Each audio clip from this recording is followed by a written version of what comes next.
Fatauhu miftahun likulli ibadatin wa asasu kullil khairi ajma'a ashmala.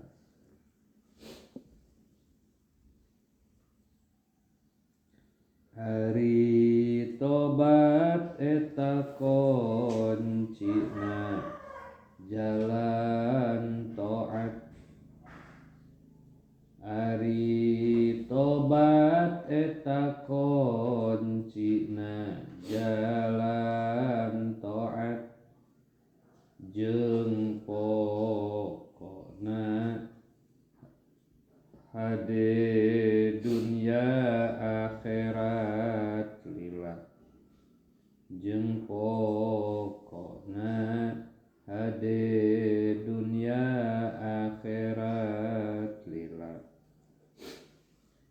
Fantaubu miftahun likulli ibadatin wa asasu kullil khairi ajma'a ashmala.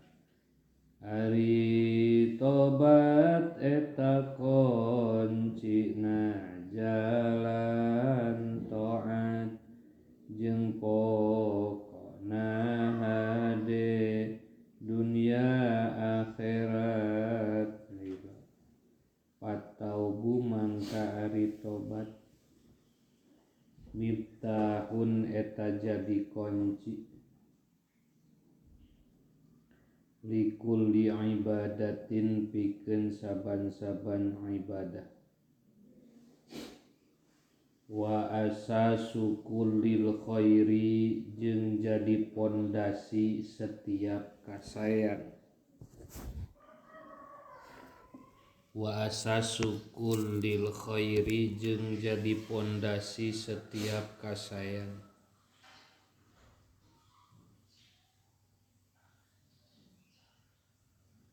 Ajma'a tegesna sadayana.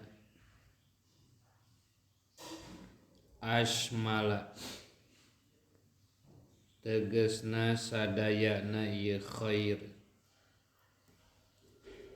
Asmala tegesna sadayana ieu khair. Yani ngamaksud musonib innama wajabat. Pastina diwajibkeun. Alaika ka anjeun naon at-taubu tobat. Li annaha karna sanya ieu tobat. Miftahun eta jadi kunci. Li ta'ati pikeun taat. Walil futuhati diniyati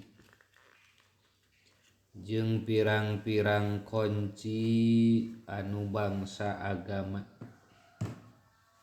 Wad dunyawiyati sareng nu bangsa dunia. Wa asasun sareng jadi pondasi likulil khairati pikeun setiap kasayan.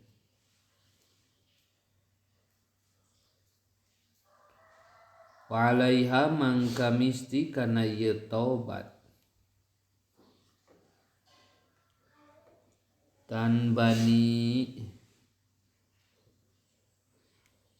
ngadeg naon al maqamatu pirang-pirang darajat.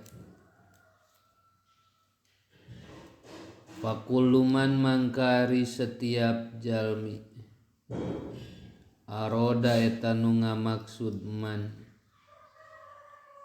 ayya bena kana yen ngabangun man maqamahu kana pangkatna ieu man.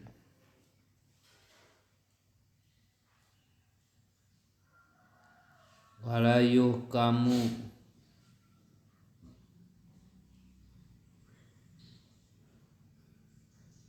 jeung walayuh yuhkimu jeung teu ngukuhkeun ieu eman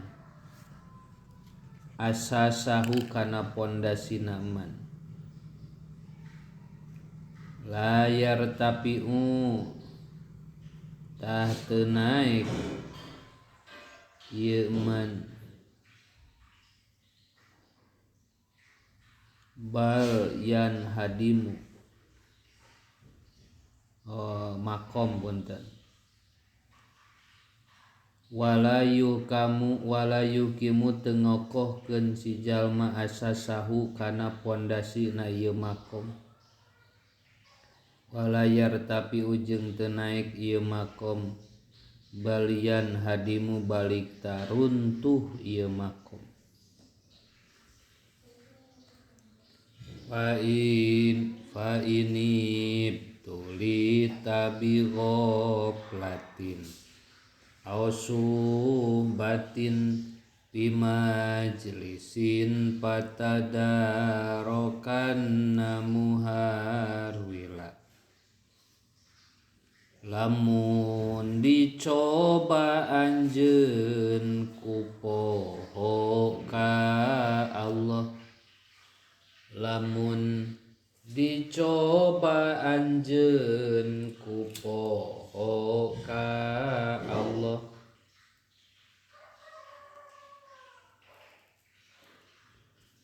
atawa campur ngobrol jeung pada kaula atawa campur ngobrol jeung pada kaula coba baini betuli tabil ghaflatin au suhbatin fi majlisin patadarokan muharwila lamun dicoba anjeun ku poho ka Allah atawa campur ngobrol jeung pada kaula pa ini betulita mangka lamun dicoba anjeun bigoplatin kalawan poho au suhbatin atawa babarengan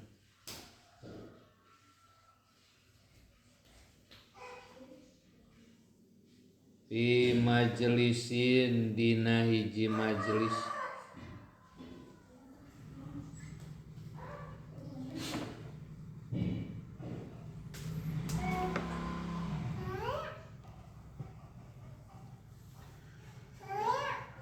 aya patadarokanna mangka nyusulan nyaan anjeun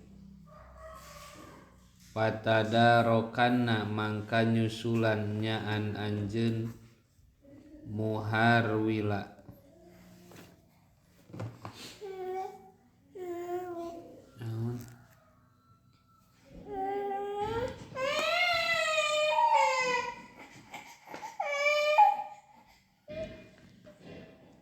muharwila barina anu gagancangan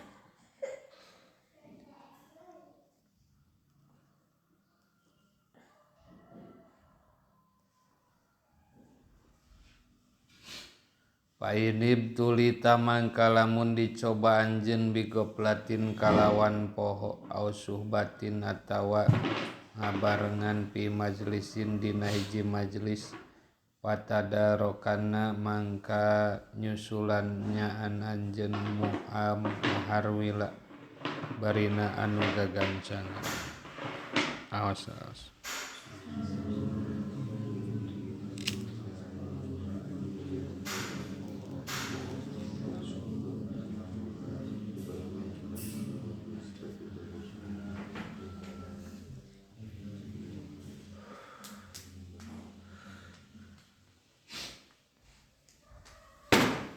Saurna bae takwa teh ngajantenkeun pondasi jadi kunci pirang-pirang urusan akhirat jeung urusan dunia.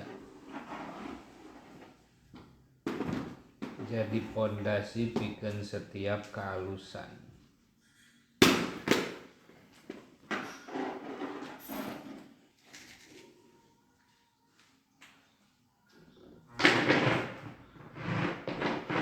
Di mana orang rek ngabangun hiji bangunan anu agreng anu gede, nu paling pertama kudu dikuatan teh pondasina heula.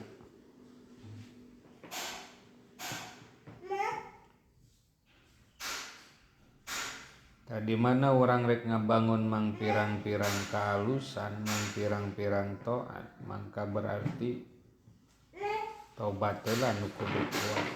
Sebab eta nu jadi pondasi.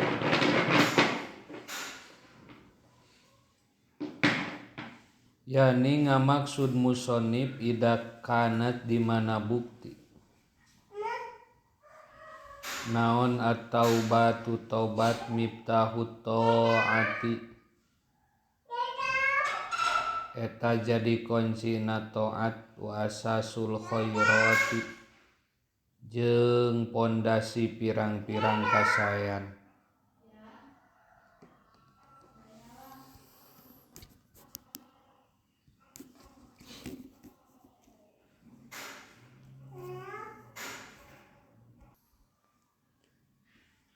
Wa kana mangka buktos alaika tetep ka anjeun naon muhasabatu nafsika, ngitung-ngitung diri anjeun, al muhasabata kalawan ngitung-ngitung atamata anu sampurna. Fa inib tulita mangka lamun dicoba anjeun bigoplatin ku sifat poho. Manaat tah nyegah ieu goplah ka anjeun dalika kana eta tobat.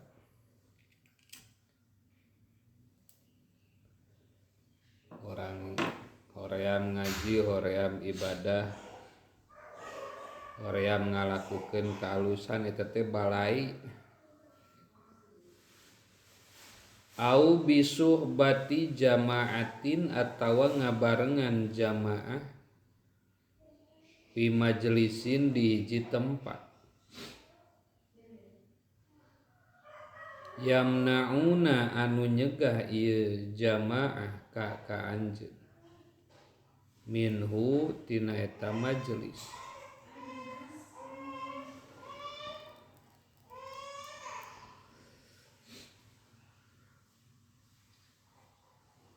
Minhu tina eta dalik punten tina tobat teh. Payajibu mangka wajib alaika ka anjeun hina idin dina waktu ubetulita naon tatadaroka yen nyusulan anjeun taqsiroka kana gagabah anjeun bima ku perkara dzukiro nu dicarioskeun ieu emma fi majlisin akhara dina tempat anu sejen bisyuratin kalawan gancang. Lamun urang dibalaian ku sifat goplah maka buru-buru sifat eta ku urang dihilangkeun. Urang keur babarengan di hiji majelis anu di eta majelis teh nyegah urang kana ngalaksanakeun tobat.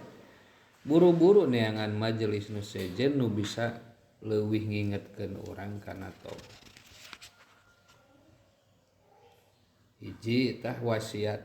Wasiat kadua wa minha sareng eta tetep tisapalihna wasoya al qanaatu ari sifat qanaat. Ae minal wasoya tegesna eta tetep tina pirang-pirang wasiat at-tis'i anu salapan.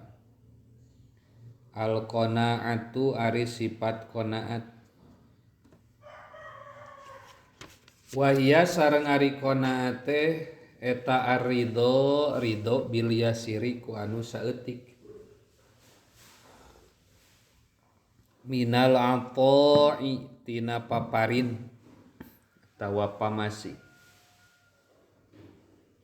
Makhudatun eta anu dicandak min qaulihim tina cariosan para ulama.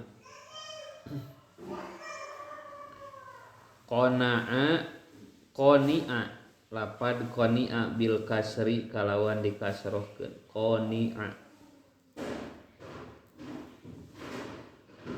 Qani ayakna'u qanu'an wa qana'atan.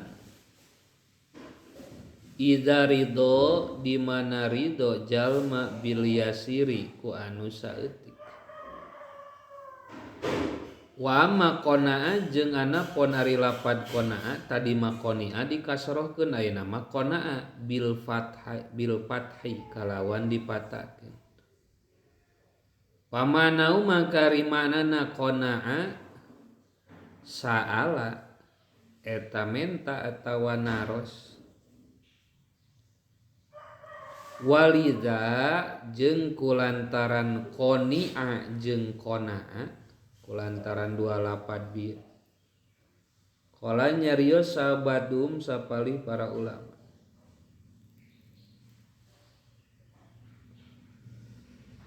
Al abdu ari hamba hurrun eta merdeka.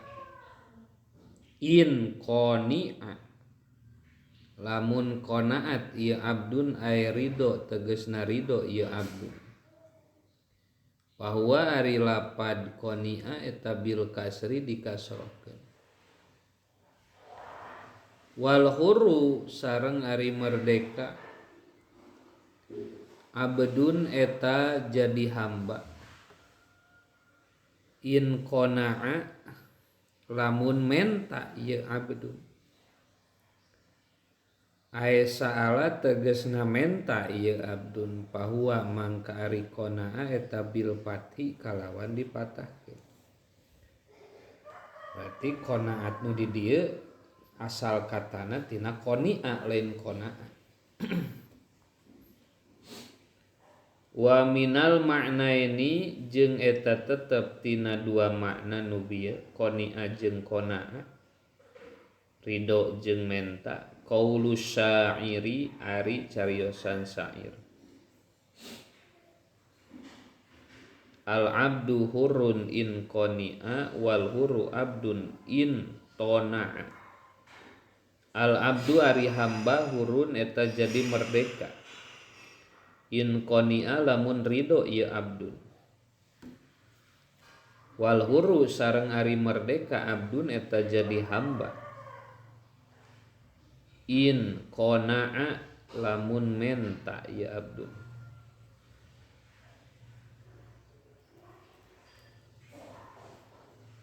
Faqna mangka tona'anya di luhur teh tungtungna teh tona'a teh qana'a teh fakna mangka kudu ridho anjeun wala tatna jeung ulah menta anjeun. Pama mangka teu aya naon sayun hiji perkara yasinu anu goreng ieu mah siwat tomai nu salian ti toma.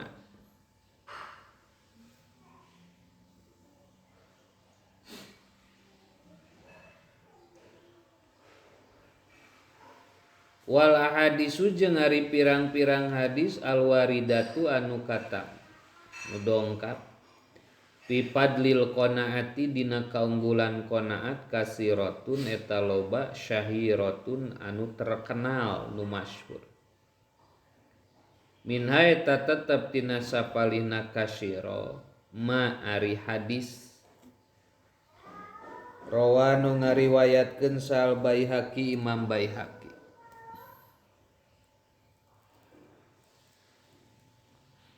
fi zuhdi dina masalah juhud an Jabir katampi ti Jabir radhiyallahu an Rasulillahi katampi ti Rasulullah sallallahu alaihi wasallam annahu eta sayaktosna Rasul qala eta ngadawu Rasul al qanaatu kanzun layapna al qanaatu ari sifat qanaat kanzun eta jadi simpenan layapna nu maruksak ieu kanzun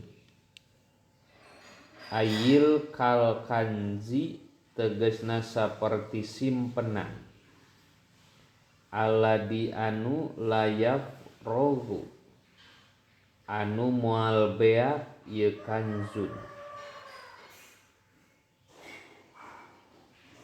liannaha karna sanyana qanaat tahmilu eta nyandak ieu qanaat hu kasi jalma ala adami tatallu'i kana teu ayana ningali lima kana perkara fi aidin nasi anu tetep dina leungeunna jalma-jalma tara ningali banda batur pangaboga batur eta qanaat kama sapertos perkara annal kanza sanyana riwadah al madhkura nu dicarioskeun yuhmilu eta mawa ieu kanzun sahibahu kanu ngabogaan ieu kanzun ala zalika kana eta adami tafli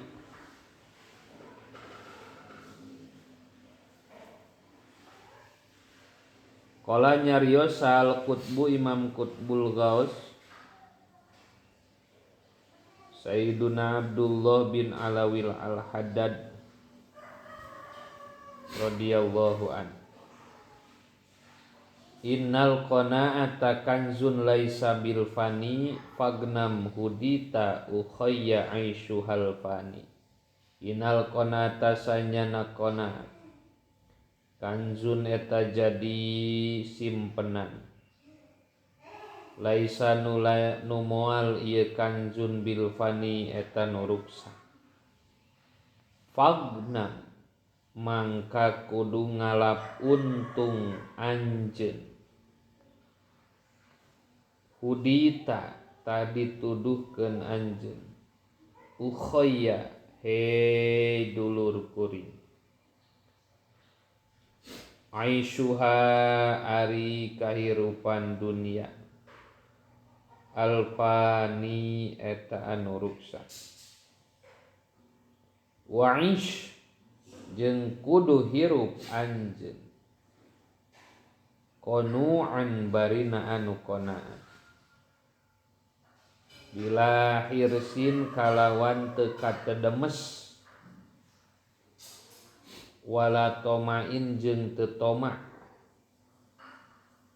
ta'ish ta hirup anjeun hamidan barina nu dipuji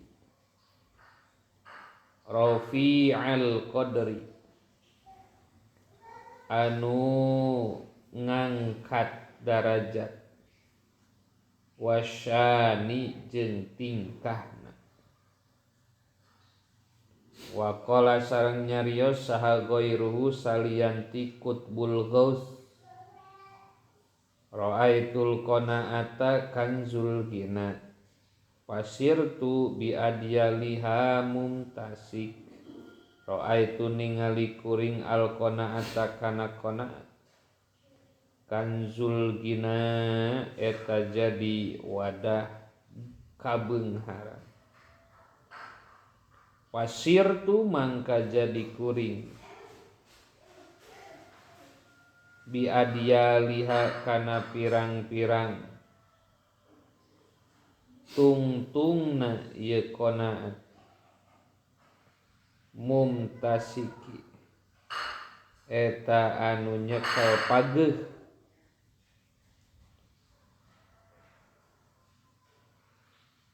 pala mangka teu aya za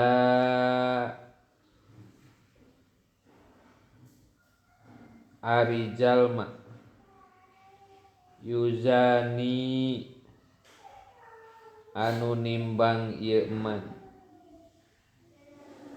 ala babihi kana pintuna eman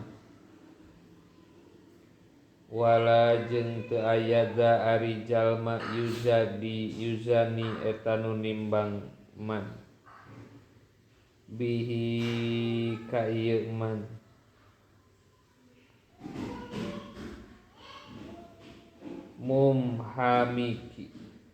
mumhamika kana anu tekun nya tekun teh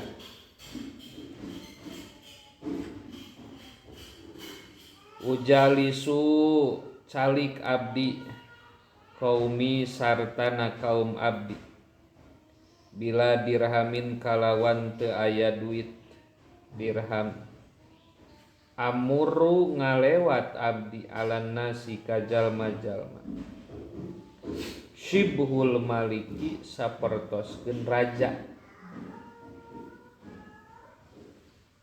wa minna sareng eta tetep tina sapalina hadis hadisun ari aya hadis azza mulia sahaman jalma qani'a nu qanaat ieu eman wa zalla jeung hina sahaman jalma tomi'a nu toma ieu eman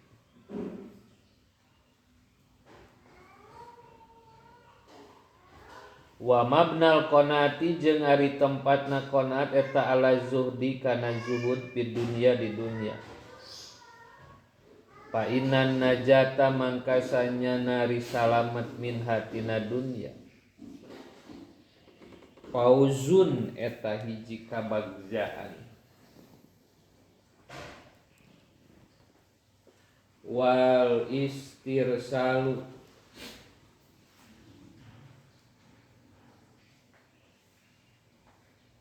jeung ari ngumbar fiha dina ieu dunya ajzun eta kaapesan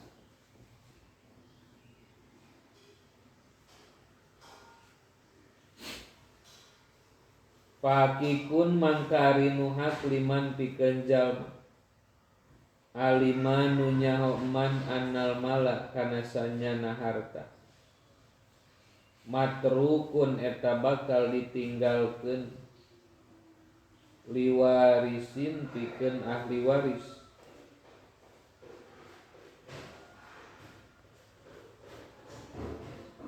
wa musobun jeung dicoba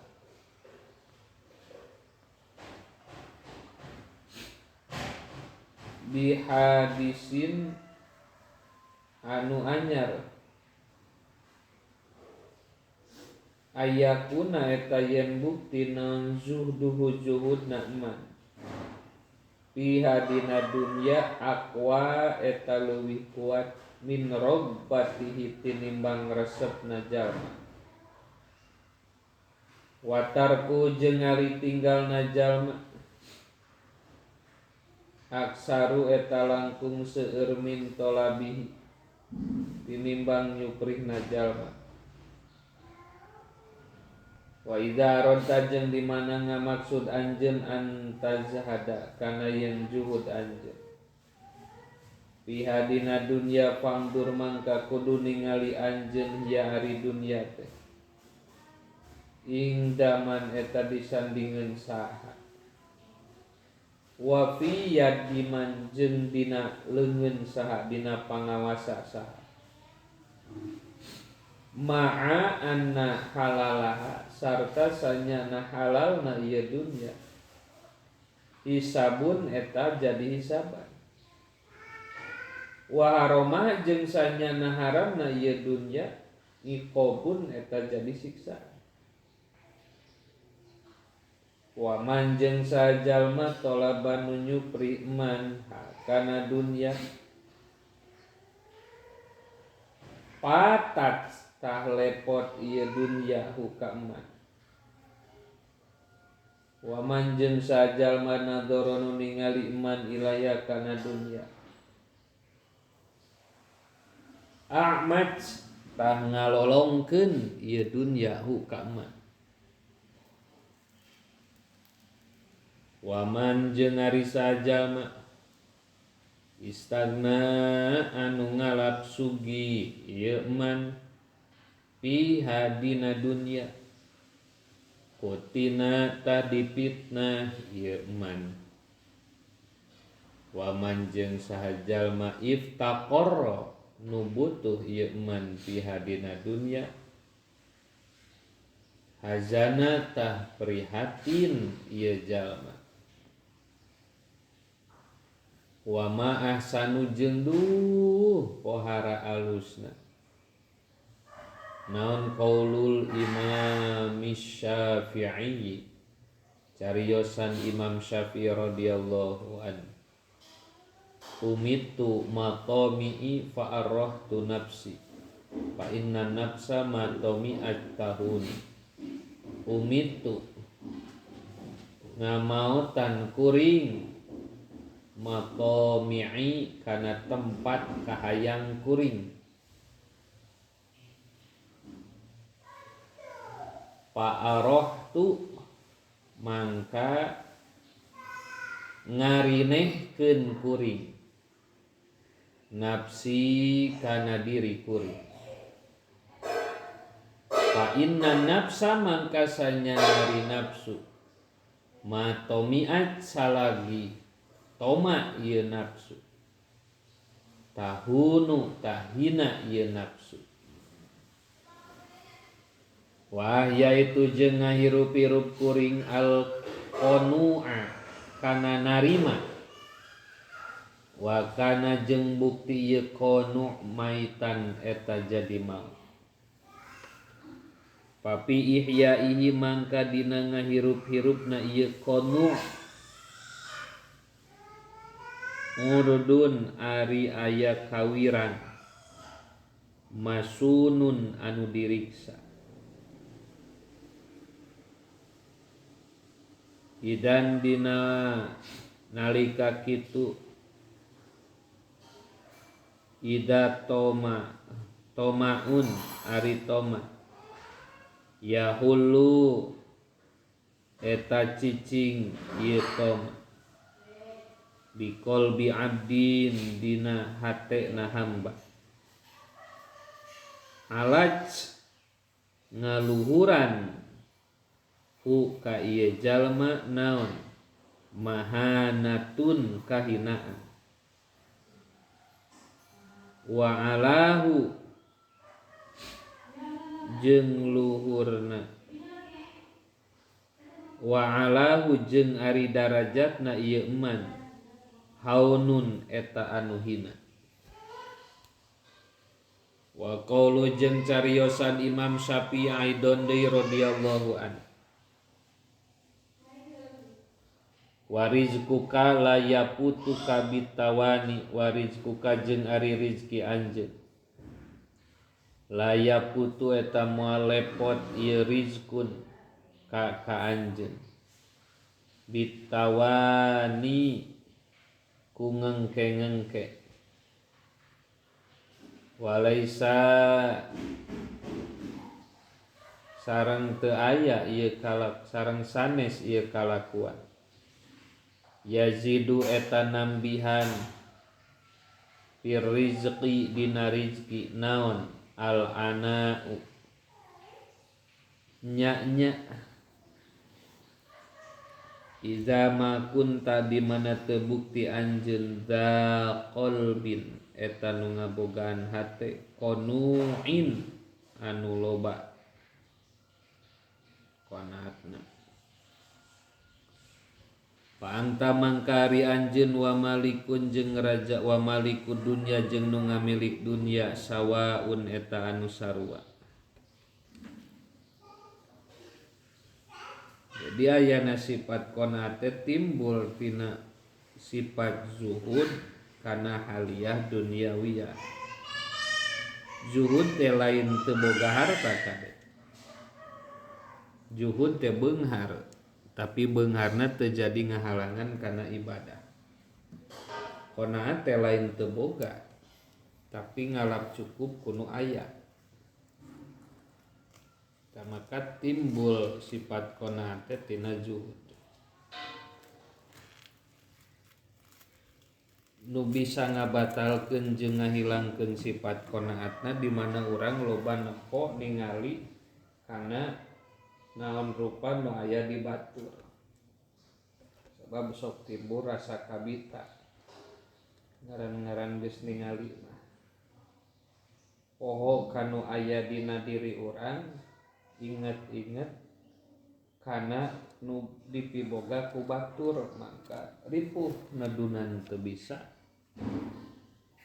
Jadi moal aya warna ari tuluy ningali ka batur. Waqna bitarkil mustaha wal fakhiri min mat amin wa malabisa wa manazila wayahna ujang tinggal anu dipikahayang wayahna ujang tinggal anu dipikahayang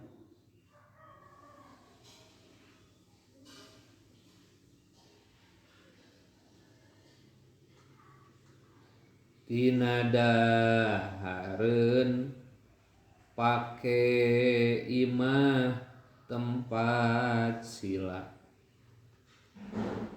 tina dahareun pake imah tempat sila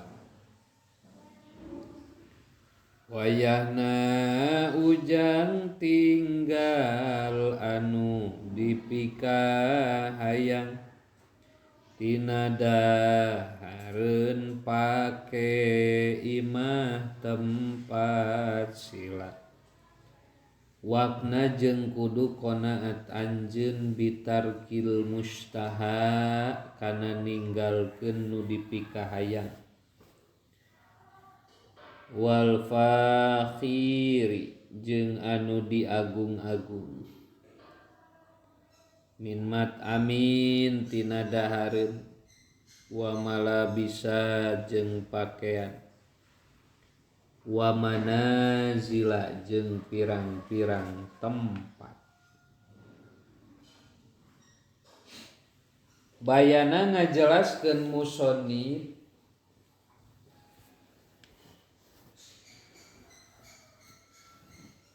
bihada kana ieu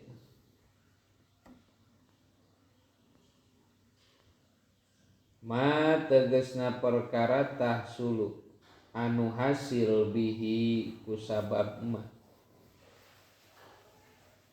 naon minal qanaati tina qanaat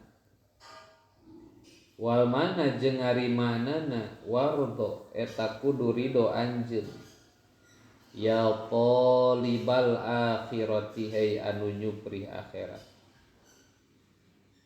bitarki ma kuninggalkeun perkara tastahi nu mikahayang anjeun hukana ma wa tastahi nu mikahayang hukana ma naon an-nafsu nafsu watata pakhoru jeung gawe bunga ieu nafsu bihi kumma minal maqaimi tina pirang-pirang dahareun wal malabisi jeung pirang-pirang pakaian wal manazili jeung pirang-pirang tempat ayil amakini tegesna pirang-pirang tempat. Wardo jeung kudu ridho anjeun bil yasiri ku anu saalit minha tina maqaim.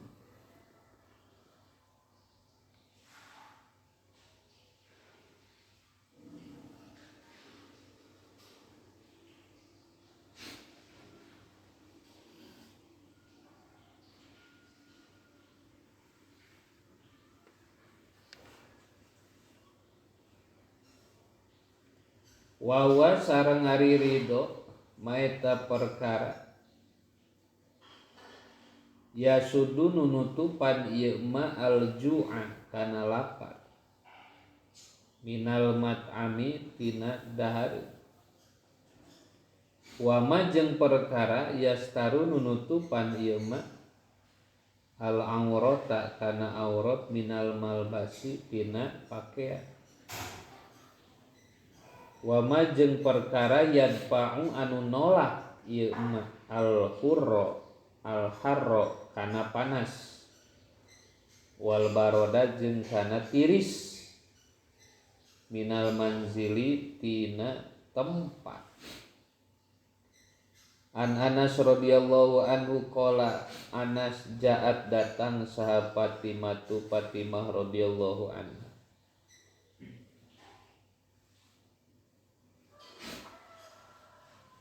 bikasroti khobjin kalawan potongan roti li Rasulillahi ka Kangjeng Rasulullah sallallahu alaihi wasallam. Faqala Rasulullah ka ieu Fatimah ma hadhihi ma eta naon cek Rasul hadhihil kasratu ari ieu potongan teh ya Fatimah hai Fatimah. Qolat nyarios Fatimah korson ari ieu eta potongan khubzatihi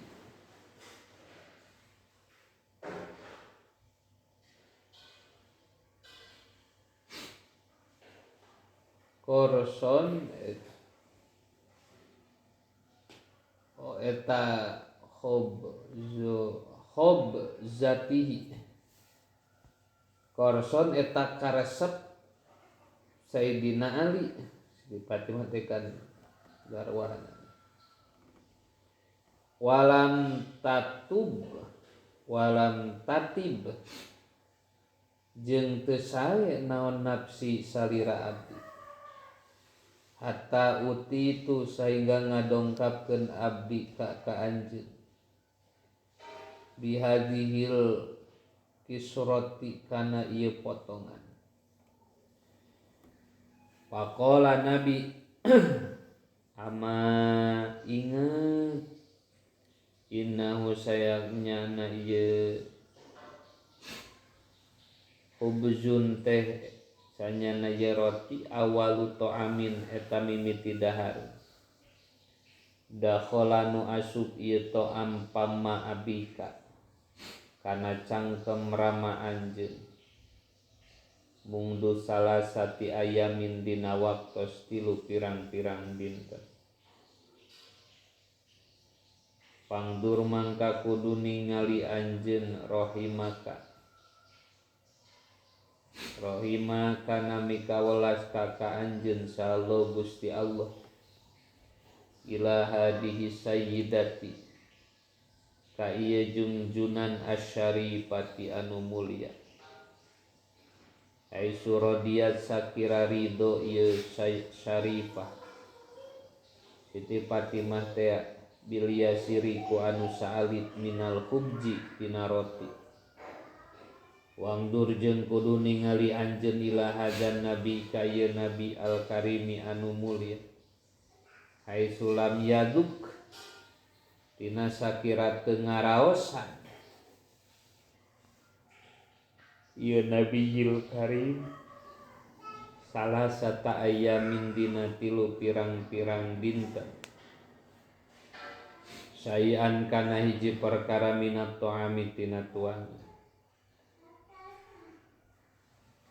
ya tabayyanu narima jelas laka pikeun anjeun naon ma perkara amaronu miwarang ka anjeun bihi kana emas sal musannifu muson. Qala Sahlu bin Abdillah nyarios Sahal bin Abdillah radhiyallahu anhu ijtama'a narima kumpulnan al khairu kasayan kulluhu tegasna sakabehna khair fi arba'i khisolin dina opat pirang-pirang tingkah wa biha jeung kalawan ieu arba'u khisol soro tah jadi naon al abdalu wali abdal abdalan eta jadi abdal kakasih Allah wali abdal ikhmasol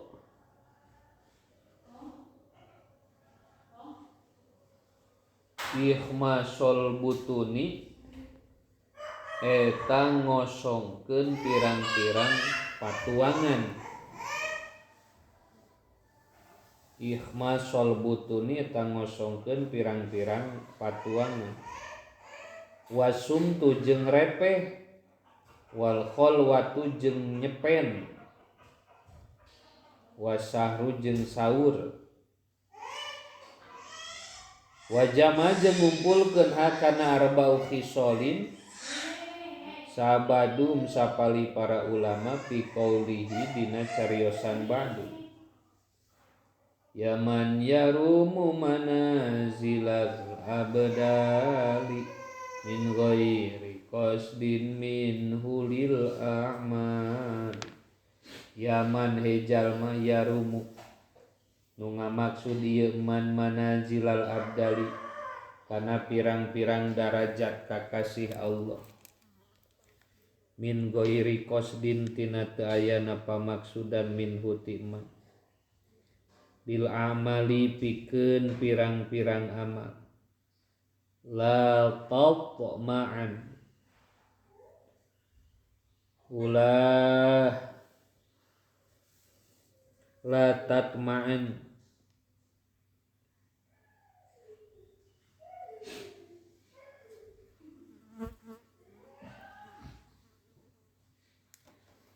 ulah ngarep-ngarep nyaan anjeun piha dina ieu manazil palasta mangka lain anjeun min ahliha eta ti ahlina ieu manazil ilam tuzahim lamun teu pasasedek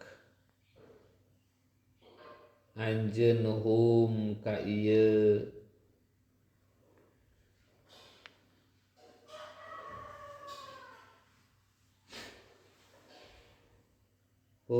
abdal alal ahwali kana pirang-pirang tingkah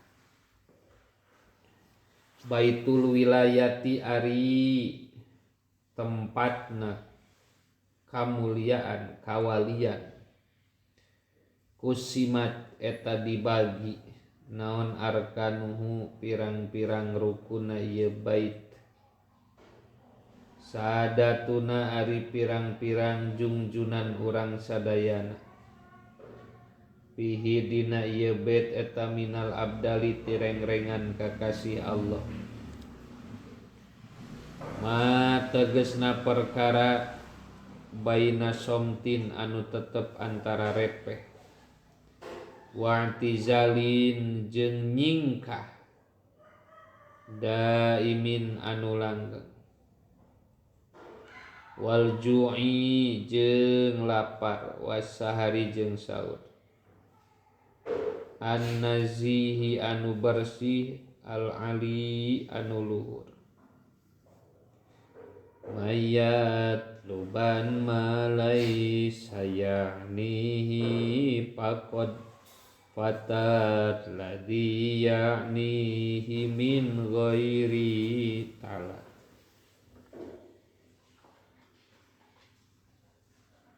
saha nu nyuprih kana barang nu teu penting saha nu nyupri kana barang anu teu penting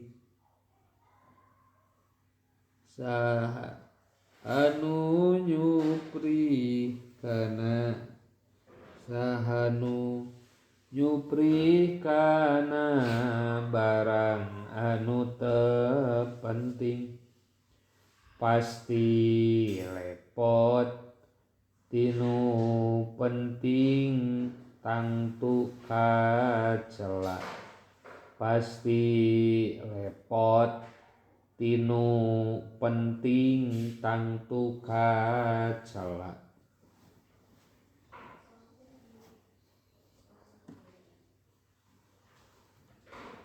manari saha jalma yatluban eta nu nyuprih nyaan man makana perkara laisa nu lain ma yakni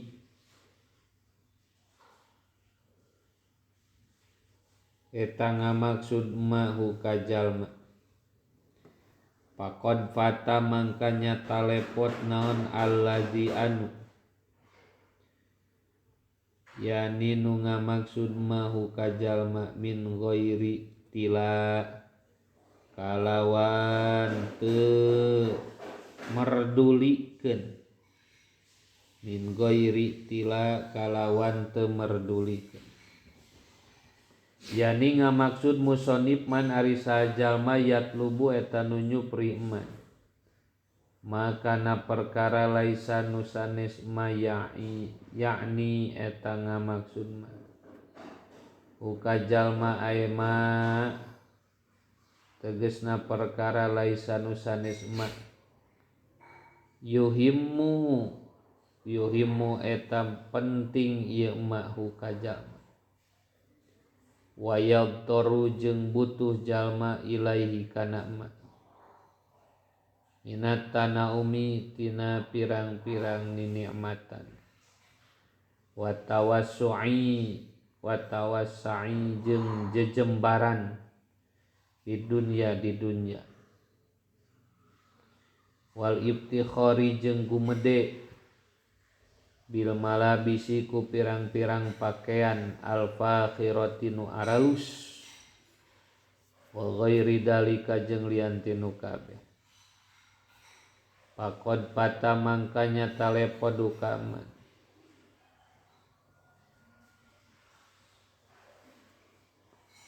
naon alladzi anu yani nu ngamaksud ieu ladzi ukaman ayila ditegesna anu yahimmu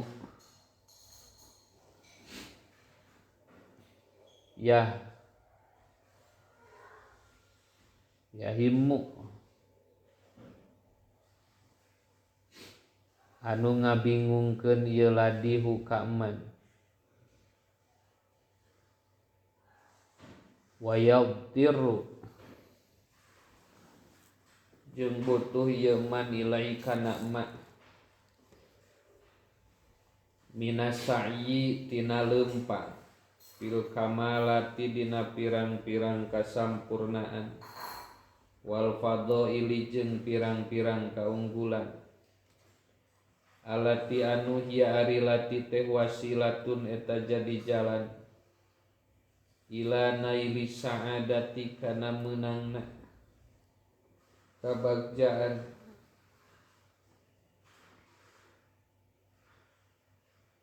al abadiyati anu salawasna wal fauzi jeung tegesna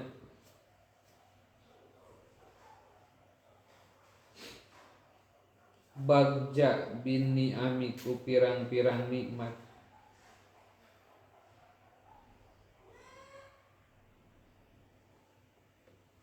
asyarmadiyati nu langgeng min ghairi ayyasula tina salianti yen hasil minhu ti jalma non i'tila gagabah etak sirun tegesna caliweur pipawatihi dina nalika lepotna eman. Wahadal baitu sareng ari ieu bete tamakudun dicandak min qauli amiril mukminin tina cariosan amirul mukminin Sayyidina Ali karamallahu wajhah.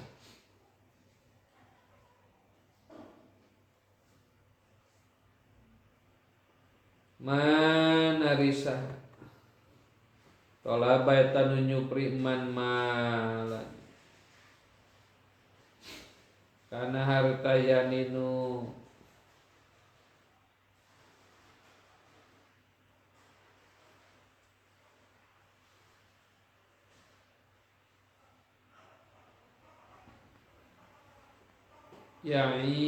yakni nu ngamaksud ieu si ma yakni nu ngamaksud mahu kaman patatah lepot ukaya eman naon ma perkara yakni nu ngamaksud mahu kaman.